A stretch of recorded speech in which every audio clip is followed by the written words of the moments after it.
চাই না। আমাকে ক্ষমা করো।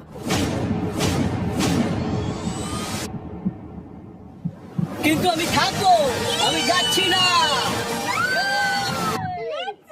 ঠিক আছে, আমি $1,00,000 আবার রেখে দিচ্ছি। 10 দিন পরে আবার দেখা হবে। যদি ওরা একসাথে থাকার সিদ্ধান্ত নিল, তবু হিউগোর ভেতরে ততটাও ইউনিটি তখনও ছিল না। আমার নিজেকে খুবই অসহায় বলে মনে হচ্ছে, একদম হেল্পলেস। আমি কি ওকে আটকে ভুল করলাম? হিউগো, তুমি কি চাইছো? তুমি সত্যি খুব অদ্ভুত। তুমি একটু বেশি সাধারণ মানুষ। হ্যাঁ, আমি সাধারণ হয়ে খুব খুশি আছি। আমার এরকম একদম ভালো লাগে না। সেটা তোমার ব্যাপার। তুমি একদম বোকা। ওই মাত্র কি বললো? তুমি আমার ওপর এভাবে চিৎকার করতে পারো না। এটা একদমই পাগলামো। জানি না ওরা পারবে কিনা। পরের 4 দিন ওরা একে অপরের সাথে বেশি কথা বললো না, যেটা কন্টেন্টের জন্য ভালো ছিল না। তাই আমি ওদেরকে খুশি করার জন্য একটা নতুন জিনিস ওখানে রাখলাম। আরে কি?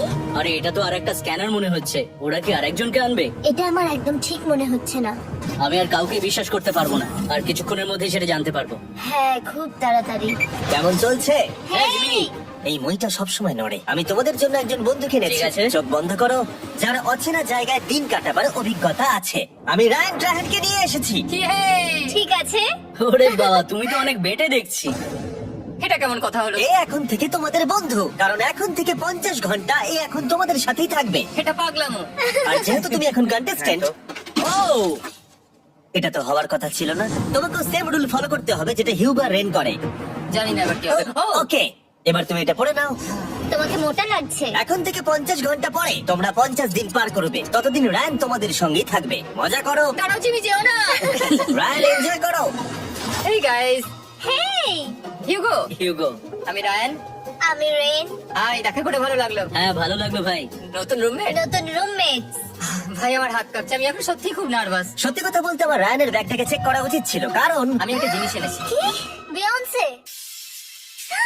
এটা তোর অ্যালবাম। ঠিক বলেছো। এটা ওর অ্যালবাম ভাই। এখন সময় বাটনটা প্রেস করার। কিন্তু আমি অপেক্ষা করব যতক্ষণ না ওরা স্ক্যানার থেকে দূরে যাচ্ছে, আর তখন আমি প্রেস করব। চলো চলো চলো চলো চলো। খুব ভালো। আমি বাথরুমে যাচ্ছি। ঠিক আছে। ও সব সময় বাথরুমে যায়। আমি সত্যি এটা বুঝতে পারছি না যে ওরা অলরেডি এখানে 50 দিন ধরে রয়েছে। হিউগো আর রেন একে অপরকে একদম পছন্দ করে না, যেটা অ্যাকচুয়ালি ওদের এই 100 দিনের চ্যালেঞ্জটাকে আরো কঠিন করে তুলতে পারে। আচ্ছা, তোমরা সারাটা দিন একে অপরের সাথে না কথা বলেই কাটিয়ে দাও? হ্যাঁ হ্যাঁ। হ্যাঁ। ওদের সাথে একটা গোটা দিন কাটিয়ে আমি যেটা বুঝলাম যে আমাকে এই কারণেই আনা হয়েছে যাতে আমি হিউগো আর রেনকে 100 দিন এখানে টিকিয়ে রাখতে পারি। তো আজকে আমরা একটা ফ্রেন্ডশিপ টেস্ট করব। Friendship test. প্রথম টেস্টটা হলো 60 সেকেন্ড ধরে একে অপরের দিকে তাকিয়ে থাকতে হবে। ওহ মাই গড। ওকে, তোমরা রেডি? 3, 2, 1।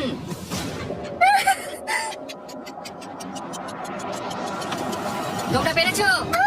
Yay! এটা হচ্ছে ফাইনাল কোশ্চেন। রেন, তুমি হিউগোর জন্য কেন জিততে চাও? এটা ওর জন্য একটা দারুণ সুযোগ, আর ও মিস্টার বিস্টের খুব বড় একজন ফ্যান। ওকে জিততেই হবে। এই ভিডিওর জন্য ওরা খুব ভালো একজন মানুষকে বেঁচেছে। খুব ভালো বলেছো। হিউগো, তুমি কেন রেইনের জন্য জিততে চাও? ওর পরিবার ওর জন্য অনেক কষ্ট করেছে, আর সেই শক্তিটা দিয়েছে যাতে ও সবকিছু করতে পারে। ওয়াও। সে সবটুকু তার ফ্যামিলিকে ফিরিয়ে দিতে চায়, আর এই ব্যাপারে শুধু আমি ওকে সাহায্য করতে চাই। ছাড়ো না, তো আমি এবার কেঁদে ফেলবো। ও ভাই, তোমাদের এটা সবসময় মনে রাখতে হবে। তোমরা এটা নিজেদের জন্য করছো এবং একে অপরের জন্য করছো। 100%। আর এই টাকাটা তোমাদের হবে। Friendship test complete. Thank you.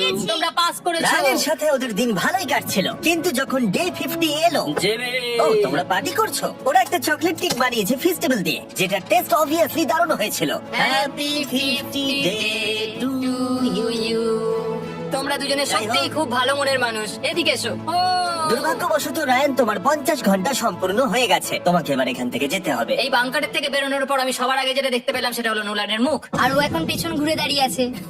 আর যেহেতু এখন রায়ান চলে গেছে, কি মনে হচ্ছে ডে 50 এর অফার কি হবে? আমার মনে হচ্ছে আমরা হাফ হয়ে এগিয়ে এসেছি, তুমি সময় কেটে দেবে। না, সেটা ঠিক নয়। ডে 50 এর অফার হলো যত সেকেন্ড তোমরা এই টাইমার থেকে কমাবে, আমি প্রাইজ মানিতে 5000 করে অ্যাড করব। এটা বেশ ভালো। এটা হলো অফার। 10 মিনিট আছে ভাবার জন্য। আমি ভাবছি 10 বা 15 সেকেন্ড। এটা খুব রিস্কি। তুমি বলেছিলে আমি যে কোনো চ্যালেঞ্জের জন্য হ্যাঁ বলতে পারি এরপর থেকে। আমি যদি থাকি এখানে 10 সেকেন্ড ঠিক আছে? 10 ঠিক আছে। তাহলে 3 বাদ দিই। তাহলে তোমরা কি ভাবলে? আমরা 10 সেকেন্ড বাদ দেব। ঠিক আছে, আমি টাকা দিয়ে দিচ্ছি।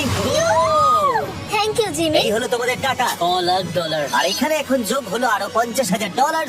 আমি আবার তোমাদের এখানে একা রেখে দিয়ে চলে যাচ্ছি। 10 দিন পরে দেখা হবে। ঠিক আছে, পরে দেখা হবে বাই জিমি। জিমি। আজকে ডে 51 আর এটা প্রথম দিন রায়ানকে ছাড়া। জায়গাটা খুব শান্ত লাগছে এখন।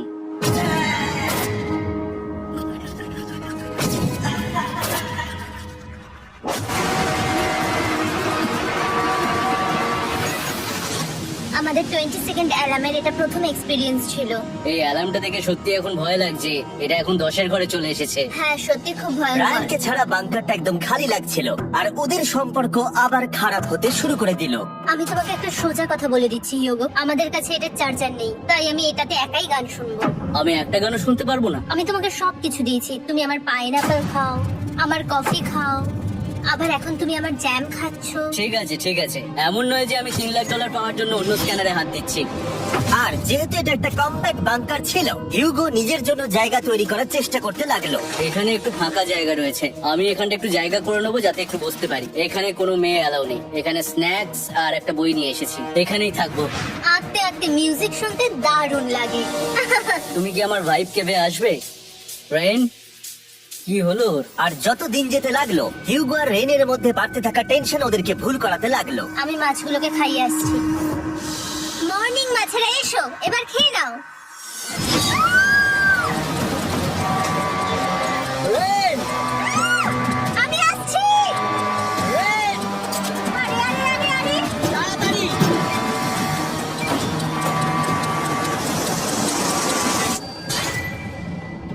এটাতে অনেক সময় লেগে গেল।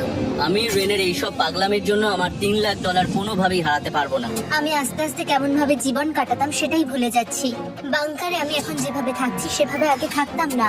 মানে কি বলবো, একই জিনিস বারবার রিপিট হচ্ছে, যেটা মনে হচ্ছে কোনোদিনও শেষ হবে না। কিন্তু যাই হয়ে যাক না কেন, হিউগো আর রেন তাদের টাকাকে বাঁচাতে সব সময় সফল হয়েছিল। তারপরে ডে 60 এলো। আমি আসলে ওদের লোভ কতটা সেটা পরীক্ষা করে দেখতে চাইছিলাম। চলো দেখা যাক কে বাটন প্রেস করবে। আরে আমি জিতেছিলাম তো। ও মাই গড, আমি এখন এখান থেকে কিছু একটা ফেলবো, তোমরা একটু প্লিজ দূরে সরে যাবে। ও দারুণ!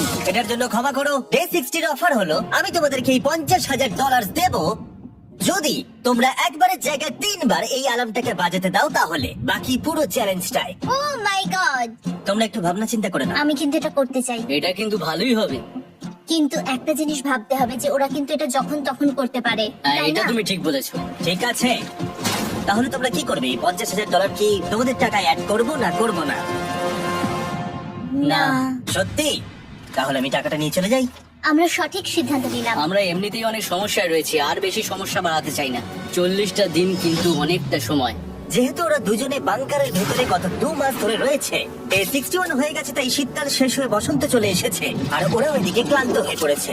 আমি একই জায়গায় থেকে থেকে বড্ড ক্লান্ত হয়ে পড়েছি। এবার খুব বোর লাগছে, আর তেমন আর কোনো মজাই হচ্ছে না। আমার আর পড়তেও ভালো লাগছে না, জার্নাল আর পেন্টিং করতেও ভালো লাগছে না। আগে যেগুলোতে মজা হতো সেগুলো এখন বোরিং লাগছে। 60 দিনেরও বেশি সময় ধরে একই জায়গায় একসাথে থাকার ফলে হিউগোর এখন একটা একা থাকার অ্যাডিকশন চলে এসেছে, আর ও একা থাকতে পছন্দ করছে ওর ভাইফ কেভে। আমি এখন যাচ্ছি আমার ওয়াইফ কেবে বই পড়তে। তুমি সারা দিন পড়তেই থাকো হিউগো। আমার মনে হচ্ছে রেন আপসেট হয়ে যাচ্ছে আমি সারাদিন বই পড়ছি বলে, কিন্তু আমি আর ওই পাজল খেলতে চাই না। কি, ও এখনো পড়ে যাচ্ছে? একটা কাজ করি, আমি ওর বইগুলো লুকিয়ে দিই। রেইনের মাথায় উল্টোপাল্টা বুদ্ধি আসছিল, সে হিউগোর অ্যাটেনশন পাওয়ার চেষ্টা করছিল। তুমি কি আমার বই লুকিয়ে রেখেছো? আমি তোমার বই লুকাবো না? না, আমি জানি তুমি আমার সঙ্গে মজা করছো, কারণ ওখানে আমি বই রেখেছিলাম। মনে হয় ওখানে আছে। না মানে আমার মনে হয়। ও আমার সাথে শুধু শুধু মজা করছে, আর আমি মিথ্যে বলবো না, এটা আমার সত্যি বিরক্ত লাগছে। আমি এখন জিমির ডে 40 অফারটার কথা ভাবছি। আমি কিন্তু সেটা নিতে পারতাম, কিন্তু আমি না বলেছি, তার কারণ হচ্ছে অনেক বেশি টাকা আমার প্রয়োজন। কিন্তু এখন আর আমার কিছু করার নেই, কারণ আমি সিদ্ধান্ত নিয়েছিলাম এখানে থাকবো। আমি জানি না আমি পারবো কিনা। হিউগোর এই আফসোসটা শোনার পরে ডে 70 আমি ওদের জন্য একটা অফার নিয়ে এলাম, যেটা ওদের কাছে ছিল একদম পারফেক্ট। কিন্তু প্রতিবারের মতোই সবার প্রথমে বাটন প্রেস করতে হবে। তুমি এটা বন্ধ করে দিলে। হয়ে গেল। আরে ওটা তো- আরে তুমি তো লাইট বন্ধ করে দিলে।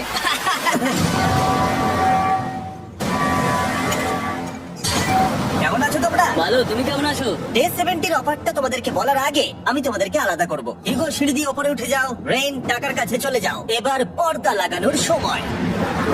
এই পর্দাটার জন্য আমার টেনশন হচ্ছে। কি হচ্ছে এখানে, কি হবে? এই কার টাকা টানতে শুরু করে দাও। $2 লাখ টানা হচ্ছে। $6 লাখ প্রাইস পুলের মধ্যে থেকে ওরা এখন $2 লাখ টেনে নিচ্ছে। আর এটাও আমার আগের অফারের মতোই।